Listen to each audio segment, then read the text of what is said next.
জোরজবরদস্তি করে ধরে করছে, মানে রেপ করছে।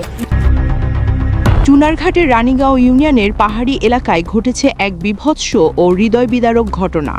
ডাকাতির পর মা ও মেয়েকে ধর্ষণের এই ঘটনাটি নাড়িয়ে দিয়েছে পুরো এলাকা।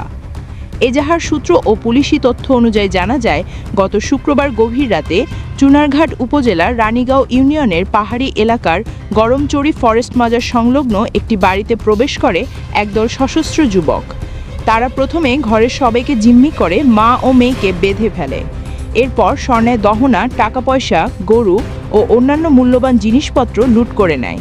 কিন্তু এখানেই শেষ নয়, লুটপাট শেষে তারা নির্মমভাবে মা ও মেয়েকে ধর্ষণ করে পালিয়ে যায়।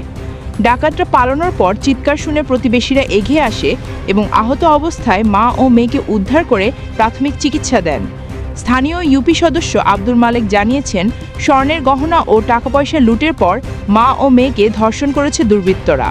ভুক্তভোগীরা ডাকাত দলের এক যুবককে চিনতে পেরেছেন বলে জানান তিনি। এই ঘটনার পরপরই থানায় মামলা দায়ের করা হয়। চুনারঘাট থানার ভারপ্রাপ্ত কর্মকর্তা চম্পক দাম জানান, বাড়িতে ডাকাতি করতে এসে মা ও মেয়েকে ধর্ষণ করা হয়েছে। এ ঘটনায় মামলা হয়েছে এবং তদন্ত চলছে। অভিযুক্তদের গ্রেফতারের স্বার্থে নাম পরিচয় আপাতত প্রকাশ করা হয়নি। তিনি আশ্বাস দিয়েছেন, খুব শীঘ্রই ঘটনার সঙ্গে জড়িতদের আইনের আওতায় আনা হবে।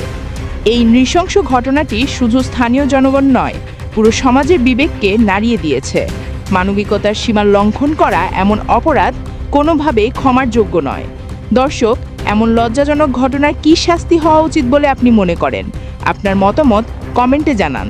ভিডিওটি ভালো লেগে থাকলে লাইক দিন, শেয়ার করুন আর সর্বশেষ আপডেট পেতে এখনই সাবস্ক্রাইব করুন। ধন্যবাদ।